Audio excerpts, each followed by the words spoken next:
tonight. This is a weekly program. You can view it live on Thursdays at 7 p.m. It's always recorded, so you can catch it anytime you wish on demand at the Facebook page for Lantern of Chagrin Valley. And it's also shared with our sister communities, which are Lantern of Madison and Lantern of Saybrook.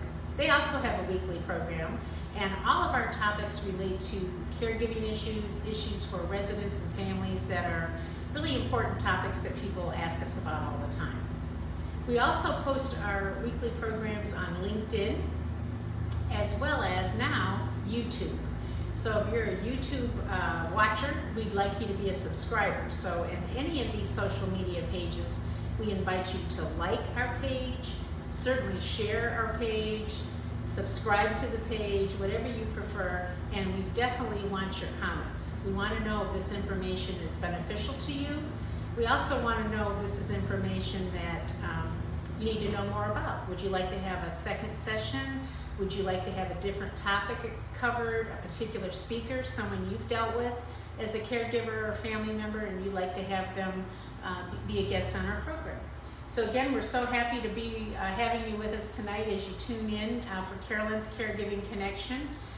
I've had this program now, I want to say almost 2 months, and we're happy that we have about 5,000 views a week, so we're very excited about that. Now tonight our topic is probate. What do I need to know about it? And you may remember in some of our past programs, we've dealt with some topics that address legal questions and legal issues. We had Lori Steiner, who is an elder law attorney with the law firm of Solomon, Steiner, and Peck, who spoke to us about topics like what is a power of attorney, what is a healthcare power of attorney, what is a living will, and what do we all need to know about those? Who needed one? When do we need them? How are they used? Especially in a retirement or senior living community. But tonight we're going to take that conversation in a little bit of a different direction and continue to talk about some of the legal matters that we all need to be aware of. And so tonight, again, our topic is probate, and I'm thrilled to have our guest with us tonight. Please welcome Erika Apelis. Thank you, Carolyn, for having me. I'm really excited to be here tonight and talk to you about probate and some of the estate planning issues surrounding the probate process. I'm a partner with the law firm of Kohrman, Jackson, and Krantz. Our office is in downtown Cleveland and also in Columbus. Our website is www.kjk.com, and feel free to reach out if you have any additional questions after this segment. Thank you for having me. Oh, you're welcome. Well, how often do we get free legal advice? We have to take advantage of that website when we can. So, Erika, tell me, what is probate? Sure. Generally, probate is the process when we admit someone's will, or if they don't have a will, in which an administrator is appointed for their estate. But generally we talk about probate as a process where we are admitting the will, or where an executor is being appointed, or an administrator is appointed to basically retitle a decedent's assets. When someone passes away, if assets are in their name alone, those assets need to be retitled, and no one has authority to retitle those assets. So the probate court moves through that process to retitle them. Okay, so it's not as simple as if I'm married and I don't have children and I should pass away, and my husband just goes to the courthouse and says, my wife passed away and here's her death certificate? Unfortunately not. I wish it was that simple. It would make all of our lives a lot easier. Yes. But it's not. It's a process that generally takes about 6 months to 12 months, sometimes a little longer, just depending on what assets are involved, how many assets there are. Maybe there's a business that's involved. I've even seen estates where there's farm property that is more complex and takes longer to move through the process of liquidating assets, transferring assets. So it is a process, unfortunately. So then tell me, if we plan ahead and some of us have life insurance and that kind of thing, does that mean it's important for us to make a provision in the life insurance that the beneficiary should be my estate, or can it be my husband? Absolutely, that's a great question, and that's something I work with my clients frequently on which assets should pass through your estate and which assets should pass by beneficiary designation. Many times with bank accounts, life insurance policies, we are able to designate a beneficiary, and by doing that, we avoid the probate process completely if we name a spouse, a child, couple children. most of us probably hear the word estate and think millionaire, celebrity, something like that, but actually an estate could be any size, if I understand. It really could be any size. An estate could be one car that needs to be transferred, or it could be a couple bank accounts, or it could be a couple $1 million. Okay. They're all different sizes. So there's no real financial threshold that say, my assets are little, I'm a senior, I live in an apartment, I have a little money in the bank. There's no threshold that says you don't need a will.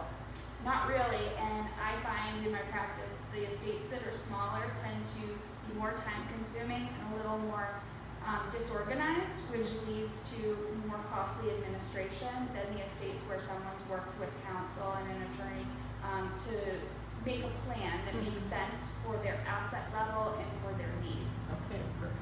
Well, tell me this now, we're just talking about the different situations that we sometimes see here at some of the lantern communities.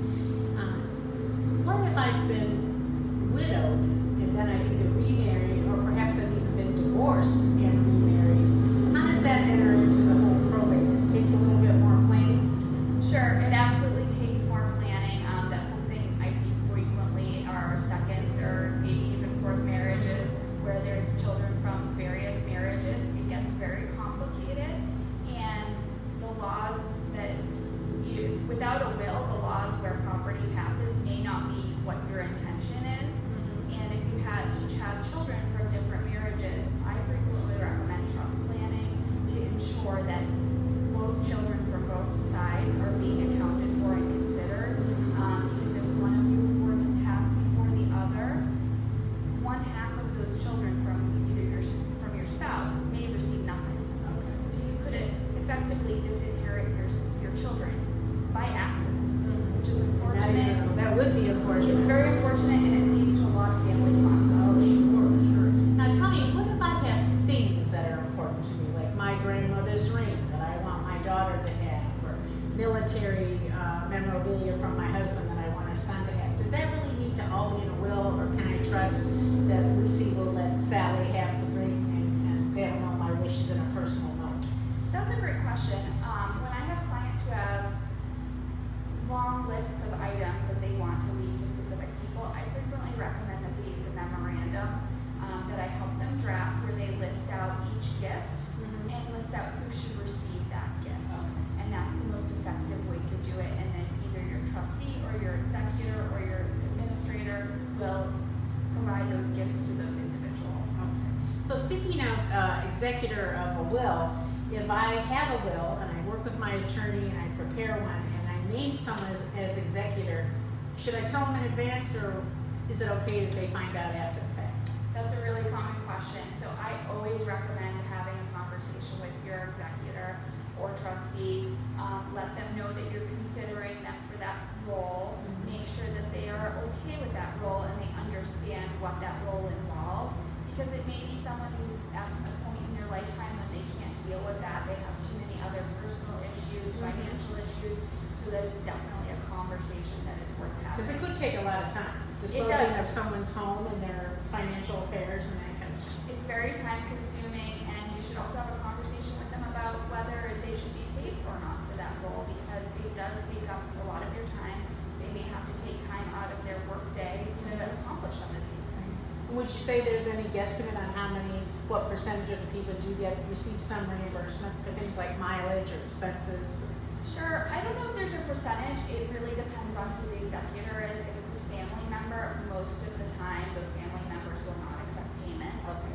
If it's a non-family member, it's more likely that they are accepting payment because of that role. So again, thinking again of some of our families that come here and our residents, let's say I have more than one child. I have 2, 3, 4, 5 children. Is there going to be a problem if I don't select the oldest one to be my executor? Is that an issue that is more emotional than legal, or is it a legal issue too? Sure. There's absolutely no legal issue with the hierarchy of your children and who you choose to name as executor, but it is one that may cause personal conflict amongst your children. And so when you're making that decision about who to name, I really recommend that you have a conversation with your children, maybe at a family roundtable type discussion. Talk to them about what the needs are, what the role is. Sometimes we have that conversation where I'm present with my clients and their family, and have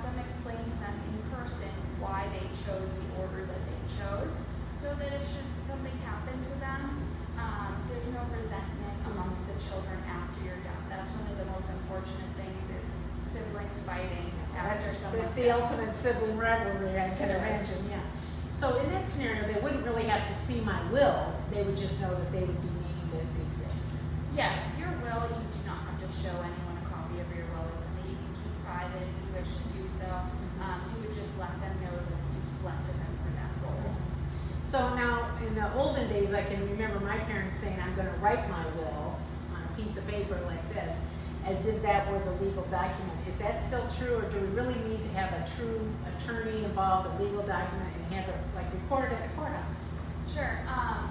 Well, first of all, in Ohio, handwritten wills are not valid. Okay. Some states they are, so it varies state to state. But I always recommend working with an attorney, making sure that all your wishes are met and everything is truly in order. I have worked with clients who previously had wills that they did online with Rocket Lawyer, with other companies, and a lot of times there are problems that they maybe just didn't even anticipate because they didn't think through the ramifications of what was in that document. They're very generic, so I recommend working with an attorney and making sure you execute it properly, because I have seen that too, where wills are not executed properly.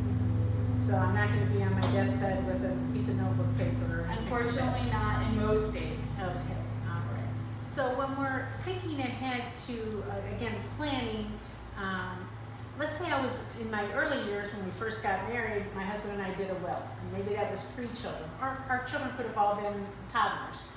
Now we're in our 60s, 70s. Do we need to really revisit that will, or is it kind of, hey, we have the 4 kids, it is what it is, or is that something, again, it's time to take a fresh look?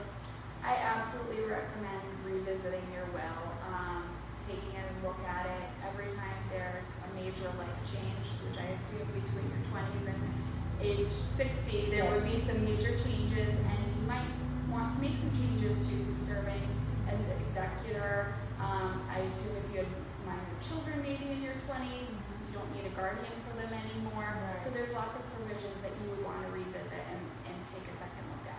Okay. And then I know some of our families that we talk to here, they have a disabled adult child. So is that something, of course, I wouldn't be able necessarily to always name them as an executor depending on their disability, but can I prepare for them in a special way, like a trust? Absolutely. Every consideration with a disabled child is different, but many times it involves incorporating a special needs trust in some way to make sure that if that disabled loved one is receiving public benefits, that them receiving money or assets is not going to disqualify them from those needs. And I would think that'd be a fear of a lot of people, It an is. adult child that is receiving benefits, and then now will I jeopardize that because I, as the parent, have a home and money in the bank? Absolutely, that would ultimately, if they were on public benefits, it would disqualify them in those cases. So it's a big consideration. It needs to be planned for properly. And you were telling me earlier we can even plan for a little Sparky and Kitty, and if we wish to. Yes, you can plan for your pets, your dogs or cats, any animals. Able to do that as well if those are your babies.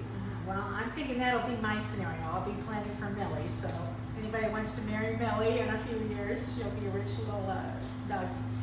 So tell me, something we hear sometimes from folks that are a little bit older is, I have a common law marriage. We did this years and years and years ago. Is there such a thing in Ohio anymore? In Ohio, there is no such thing as a common law marriage anymore.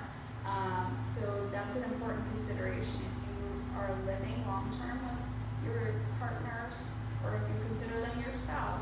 It's important that you execute estate planning documents to name them properly. Otherwise, under the laws of Ohio, they would most likely not receive anything. So it's very important to do some estate planning to account for that and make sure that they're receiving what you would like them to receive. And that's probably not as uncommon as we think when people are older and now don't want to jeopardize their pension or their current health insurance from an employer by getting remarried, and so they kind of live together, but sometimes their neighbors think they're married or others think that they're married, but they're not legally married. Yes, absolutely. That's one of the most confusing points for older adults. If they're living together, most individuals assume they're married, and if they're not, they're doing it for good reasons, maybe not marrying, but the estate planning aspect needs needs to be handled properly. Otherwise, they may end up having to, their loved one may be kicked out of a house to sell it. They won't receive any bank accounts unless they have them named somehow on a will, trust, or beneficiary designation. So tell me, that sounds like then common law is a common myth. Exactly. All right, very good. Well, I think we've touched on a lot of important topics today. Are there anything that you're thinking of that maybe we haven't addressed that are something for all of us to consider as we get a little bit older? I think it's just important to consider to take a look. If you have documents, take a second look at them. If you don't have any documents, start thinking about who you want to name, who you want to take on those important roles. In the current climate with the pandemic, make sure you have a healthcare power of attorney at a minimum. It's very uncertain who becomes very ill and who doesn't, so make sure you have someone named. So if you do end up in the hospital, there is someone who can make decisions if they need to. And that's really anyone at any age over 18. It really It's is. not an older person. No, it's not just an older person. So today our topic was probate and what we should know about. I want to thank Erika for being our guest today. I hope that if you have any questions or comments, you'll be able to share them on social media or reach out to the website again for Kohrman Krantz. And why don't you tell us what that is again? Sure. Thank you for having me, Carolyn. I really had a great time discussing these important topics with you.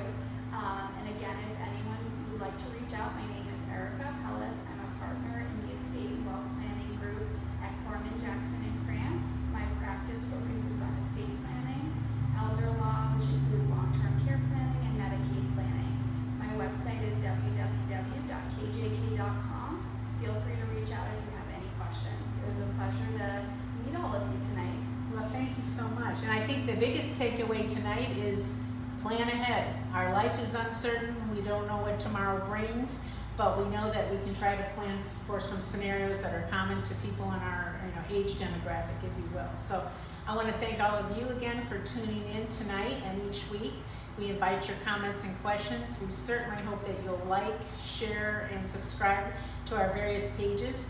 And if you have suggestions on other topics, we'd love to know about them. We want this program to be for you, for caregivers all across the United States.